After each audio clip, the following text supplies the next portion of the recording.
Welcome back to part 2 of circuit board preparation. My name is Brian and you're watching Tronics in 10.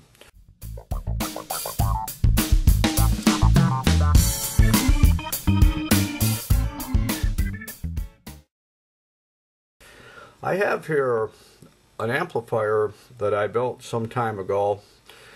It is built over a ground plane, printed circuit board, copper clad board, and it's built around an active device, this FET transistor, which is an MPF 102 N channel FET, very popular with electronics hobbyists, can be used for a variety of applications. And this style of construction is very stable because everything is mounted above a ground plane. And basically the components that are required to go to ground on one end, they are soldered on top of the copper circuit board, and the parts themselves become supports for additional components that are connected to the other end of these parts. And everything is built up around the components that are soldered down on the copper foil. Now, one of the disadvantages of doing this is what happens if you need to remove this transistor. Say you want to use it in another project, or you have a need to replace this transistor with a different type of transistor. Well, your only choice is really to unsolder all the leads, or in some cases you can get in there with wire cutters and clip off the transistor leads or integrated circuit leads, whichever active device you're using. Regardless of the method to extract the active device from the board, it's very stressful on the part. You can overheat it with your soldering iron in the desoldering process, and you can also break off one of the leads flush with the body of the part, which ends up rendering the part useless. So after a lot of trial and error and experimenting and trying different variations of this type of construction method, I came up with a way to modularize active components in such a way that it makes it easier to install and remove the component without creating very much stress on the part itself. So I will show you one way of how that's done. I gotta find what I did with my perforated board. Here we go. Okay, this is a chunk of perforated board. It came from Radio Shack, and it's a standard 0.1 inch center to center hole spacing, and you're going to want to cut some pieces out of this. And in our first example, you're going to cut two identical size pieces of perf board, and you want them to be 3 holes by 7 holes. Okay, and you're going to cut 2 of them in that manner. And then for our first example, I'm going to take a transistor.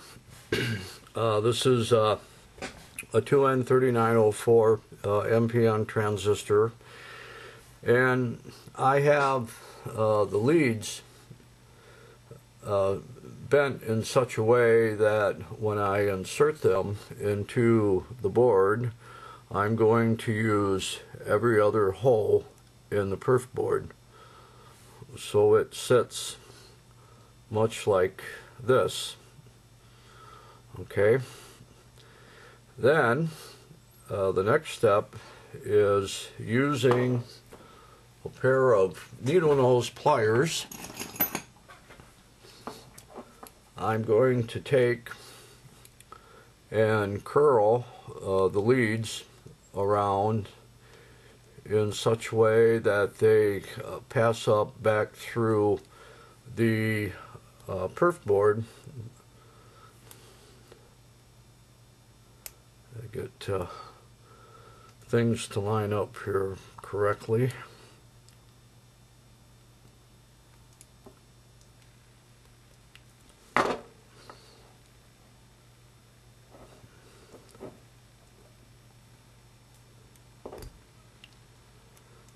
And once you got it through the perf board, you're going to pull it up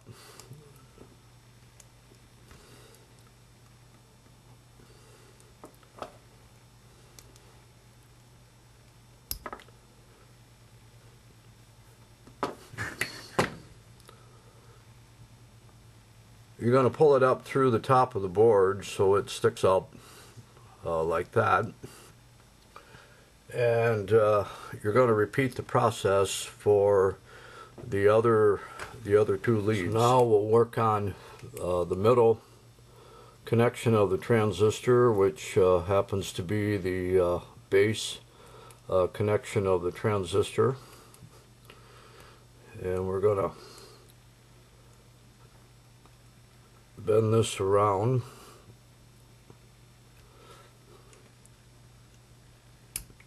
And pull that back up through. And we'll repeat the process for the emitter lead of the transistor.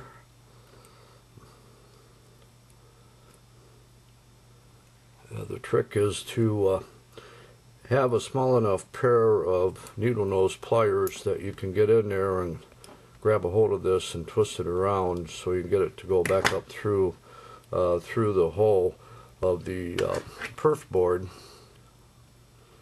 It's really easier than it looks. Okay, I have my transistor inserted into the perf board, and in this example I have it spaced every other hole. And I've taken the leads and passed them back up through the holes so they stick out on the edge here. Okay. Then the next thing you do is you take your other piece of perf board that you cut, and you're going to place these two together.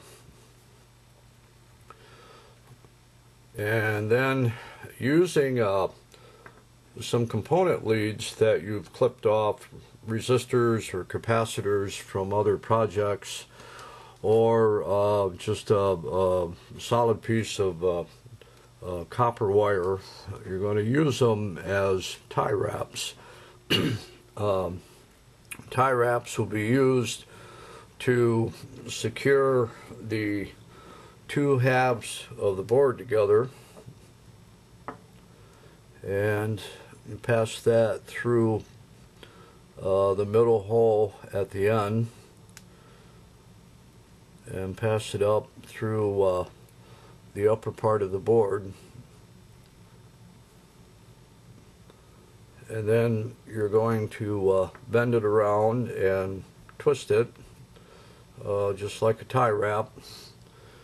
And you'll repeat the process on the other end.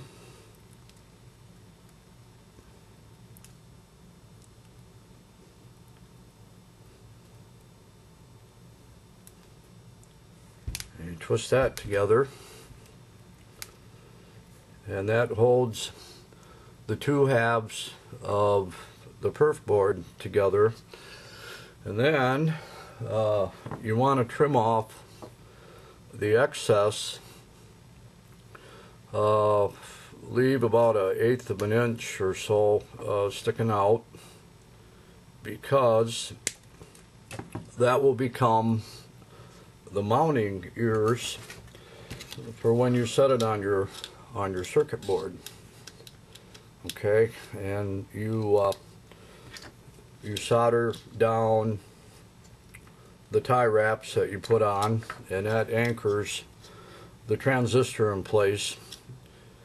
And then you simply attach your other components to the leads that you have sticking up from the perf board. Well, we're out of time with part 2 of circuit board preparation. In part 3, we're going to pick up where we left off. I'm going to show you other ways to modularize your active devices, your transistors, and different ways to mount them on your copper-clad circuit board. So, until next time, I thank you for watching this episode of Tronics in 10. My name is Brian, and I hope you have a good time building projects on your workbench. Bye-bye.